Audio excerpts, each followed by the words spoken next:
सिद्धी सरमळकर तुमचं journey for फूडमध्ये स्वागत करते। आज मी बनवणार आहे मेथीची भाजी।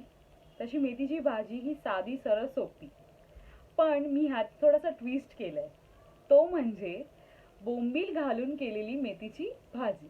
तर आपण बघूया ती कशी बनवायची ते। तर त्यासाठी लागणारे साहित्य आहे, मी इथे बारीक छोटी जुडी घेतली आहे मेथीची, नंतर हिरव्या मिरच्या घेतल्या आहेत, कांदा घेतला आहे, छोटे बारीक कांदे घेतले आहेत आणि लहान एवढ्या साईजचे मी इथे बोंबील घेतले, त्याचे असे बारीक बारीक तुकडे केले। तुम्हाला बोंबलाचे एवढेच बारीक तुकडे करायचे, एवढे एवढे करायचे, एवढे हात एवढे। नंतर लसूण घेतला आहे ठेचून आणि तेल घेतलं आहे, मी मीठ घेतलं आहे चवीपुरता आणि आता मी कढई तापत ठेवलेली आहे। शक्यतो ह्याच्यासाठी मी आता जे तुमच्या पालेभाज्या वगैरे असतात तुम्ही लोखंडाची कढई जास्त वापरायची, जेणेकरून मग त्याच्यामध्ये कसं लोह वगैरे उतरतं। आपण जास्त लोह नाही खाणार, मग असं जेवणामधून गेलेलं चांगलं। आता मी कढईत तेल तापलेलं आहे, मी ह्याच्यामध्ये लसूण टाकते, हिरव्या मिरच्या,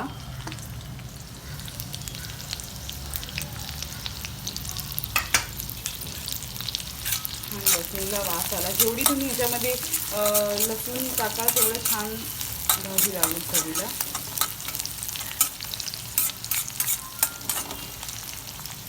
नंतर मी यात कांदा टाकते,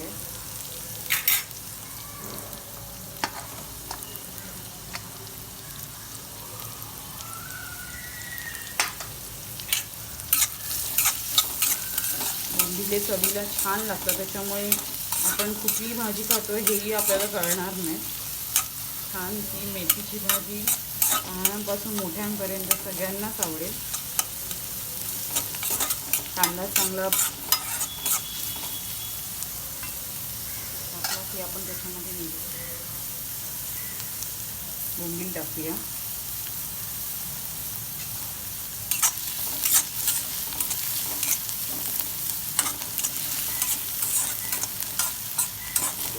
आता कांदा आणि लसूण लालसर झालेली आहे थोडी, तर मी ह्याच्यामध्ये ते बोंबील टाकणार, थोडा वेळ तेलामध्ये परतायचं येते। मला याच्यामध्ये काही पाणी वगैरे ॲड करायची गरज नाही आहे, जेव्हा आपण ह्याच्यामध्ये मेथी वगैरे टाकू त्याला थोडं पाणी सुटेल।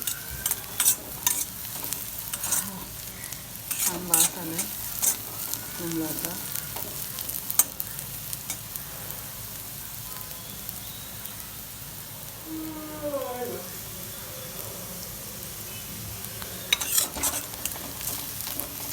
बारीक बारीक बोंबील आले तर मग ते कसं मेथी आपली शिजल्यावर थोडी हे होते ना, तर मग ती बोंबील पण बारीक असतील तर खायला पण बरे लागते।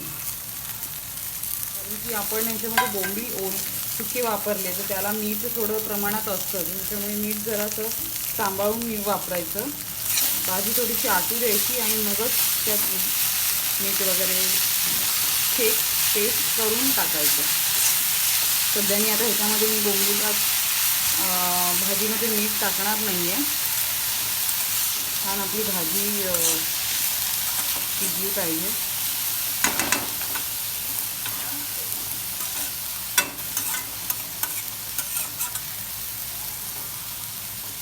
मी आता ह्याच्यामध्ये व्यवस्थित झाकण ठेवते, शिजू देते। 2 वाफ आल्यावर मग आपण त्याला 5 ते 6 मिनटं झालेली आहेत। आता बघूया भाजी आपली, बोंबील पण जशी शिजलेली आहे,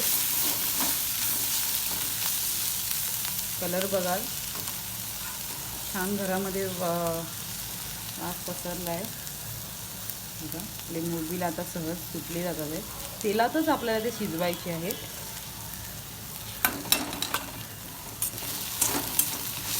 अजून तुम्हाला वाटत असेल तर तुम्ही हे बोंबील भाजी करायच्या अगोदर थोडेसे पाण्यामध्ये भिजवून मग काढून ठेवून द्यायचे, म्हणजे मग तेही तसे होतात।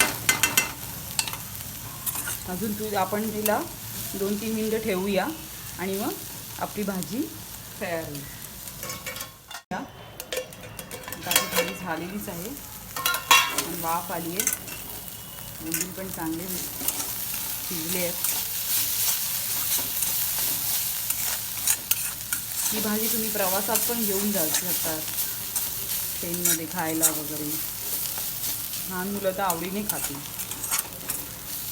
आता मी ही भाजी आहे ना छोट्या वाडग्यात काढून ठेवणार आहे, कारण की माझी ही लोखंडाची कढई आहे, त्याच्यामध्ये जास्त भाज्या ठेवू नये म्हणून मग आता मी हे एका वाडग्यात काढून ठेवून देणार.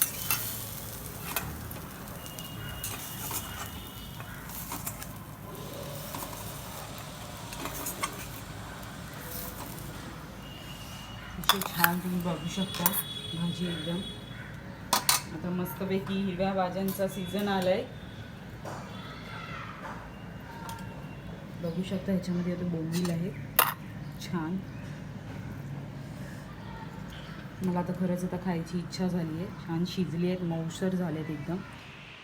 तर आपण आता ही भाजी बनवून बघितली आहे. तर तुम्ही बघितलं असाल की मी ह्याच्यात मीठ वापरलं नाही आहे, कारण की सुके बोंबील होते, त्याच्यामुळे थोडंफार त्याच्यामध्ये खारपणा येतोच. तर तुम्हाला जर तुमच्या सोयीनुसार तुम्हाला मीठ वापरायचं असेल तर तुम्ही वापरा. आणि हो, तुम्हाला ही भाजी कशी वाटली हे नक्की कळवा, लाईक करा आणि हो सबस्क्राईब, अजून एक शेअर सुद्धा करा. थँक्यू.